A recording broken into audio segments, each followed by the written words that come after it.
Thank you, darling. It's interesting how the truth can sometimes seem, might malleable, depending upon your point of view. Like how those dime novels make you out to be something you're not? Jack, don't be starting trouble. No, he's right. They do tend to exaggerate. Did they exaggerate your part in taking down the Daltons? Well, I was there in the flesh, boy, so I saw what happened firsthand.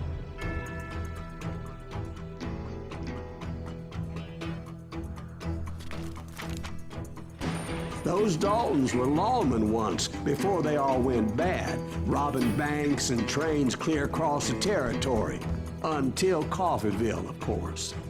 I was one of the citizens who took up arms that day. Fighting on the side of the right? I did my best, sir. We all did.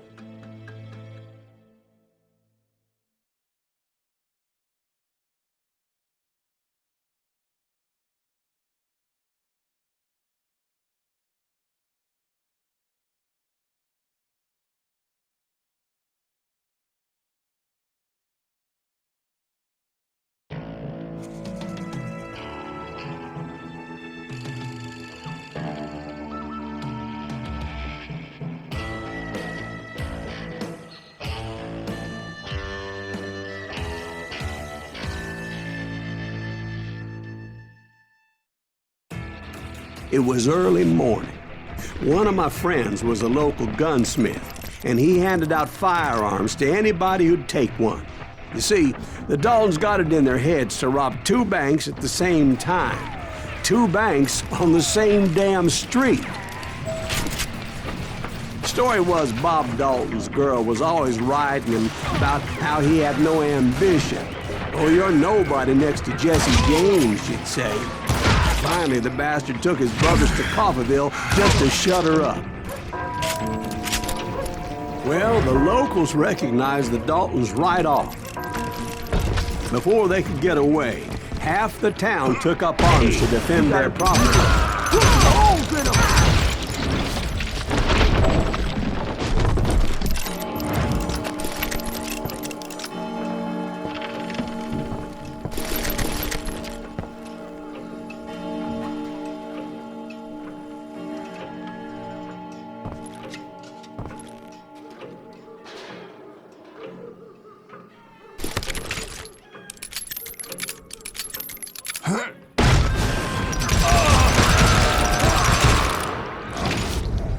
The brothers paid dearly for their stupidity, but everybody knows they had it coming. There's more to it than that.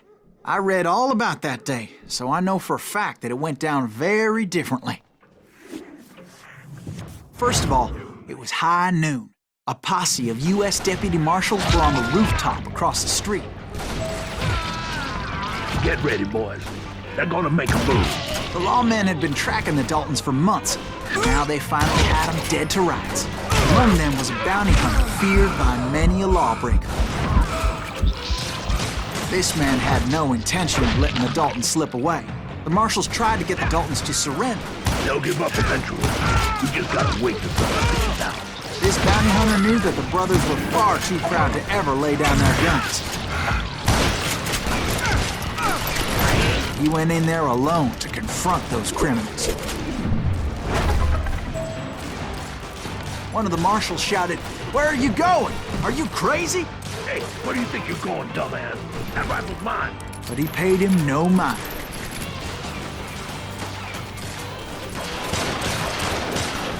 He saw a way to get around to the back of the bank. Then he figured out how to hit the Daltons from a direction they weren't expecting.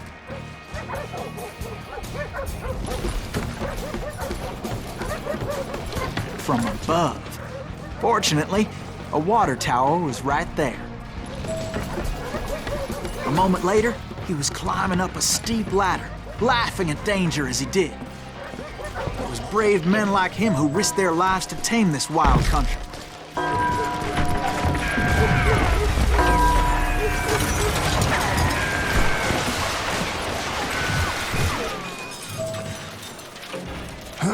We've got company.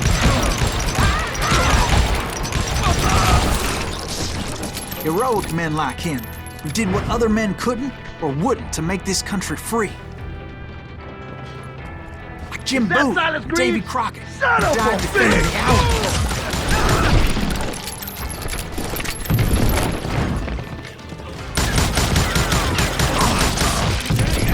Just kill Red?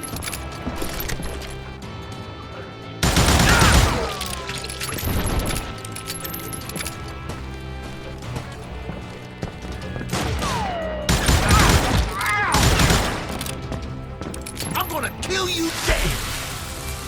Whoa!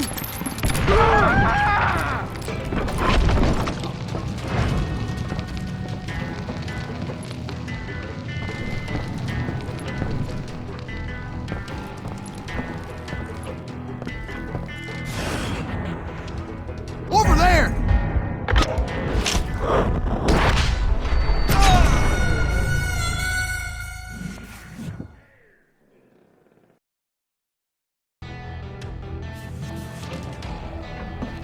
Over there!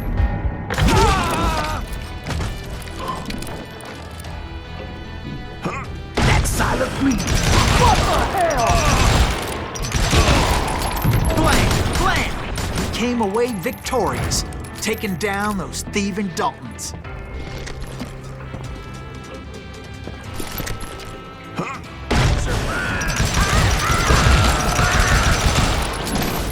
His name was Silas Greaves, and when the dust finally settled, he was the last man standing. Sorry, kid, but that just wasn't the way it happened.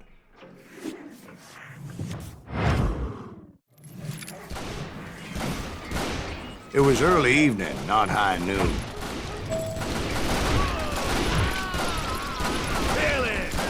The Daltons blew up a safe, and were all set to hightail it out of there. Those pathetic deputies surrounding the bank were dropping like flies.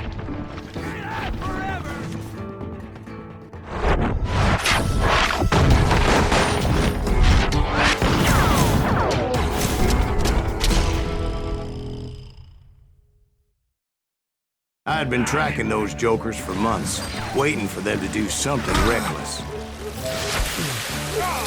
Finally, they did.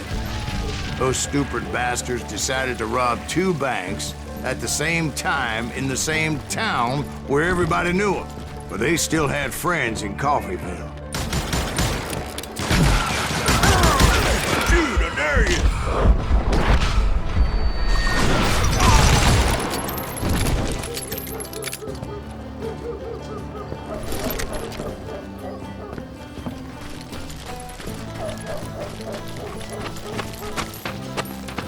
Hey, we got a hero. Put some holes in him! And those friends came after me like a pack of wild dogs, tooth and nail. They were coming at me from all directions.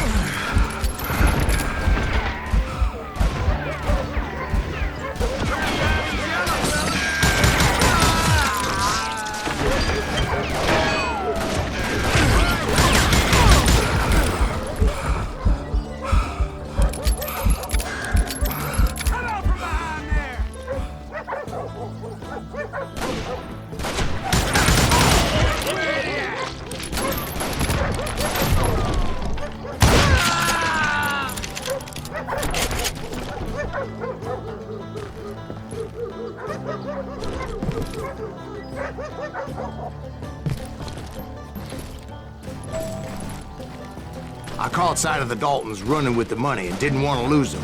Problem was, they knew the town better than I did. And to top it off, I found myself in the middle of another shootout We entirely. gotta get out of here! Did the Daltons hole up in somebody's house? No, it was the Smiths, I believe. They were cousins of the Daltons. And they were shooting at the Browns, who were shooting at the Daltons. Which wasn't any surprise, because those 2 families have been feuding forever. And since the Joneses are related to the Browns, they shot at the Smiths, pissing off the Heimhoffers, whose daughter recently married a Smith. Well, bullets were flying every which way as all the old feuds in Kansas caught fire all at once. There was a hell of a lot of pissed off people in Coffeyville that day. But that's just the way life is sometimes. Shit happens.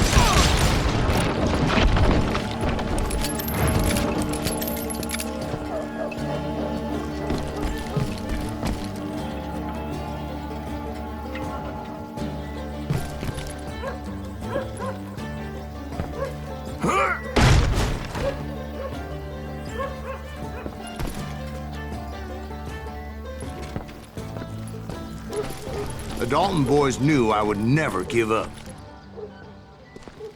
Those Daltons weren't the sharpest knives in the drawer, but they always stood together. They set a trap to slow me down and allow at least 2 of them to escape. The third brother stayed behind to plant me, just in case that trap of theirs didn't work.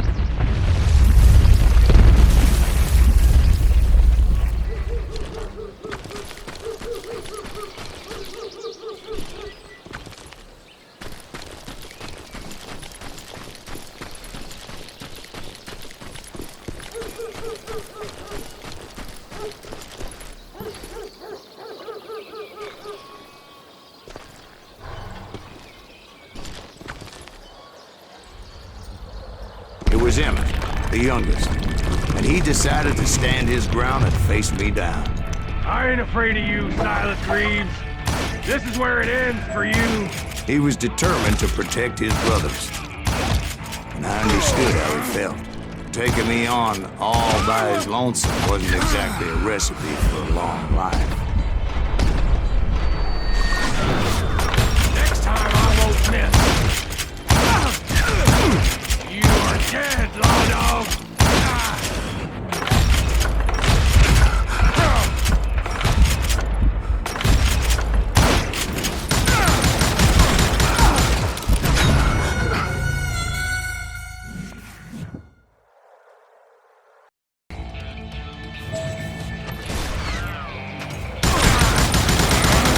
You ain't getting by me, Greaves.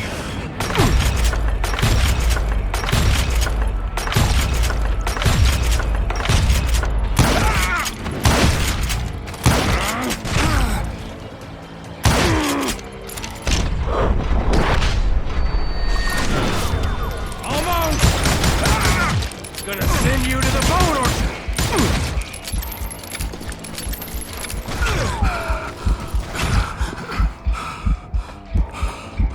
Gonna beat you like a red-headed stepchild!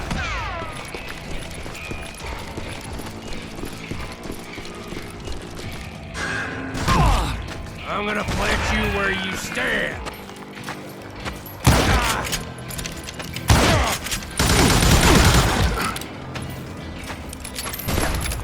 It's hog killing time.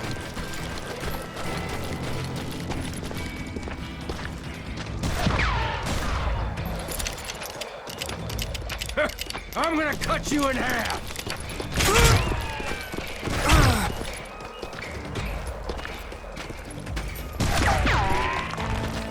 I'm gonna tear you apart.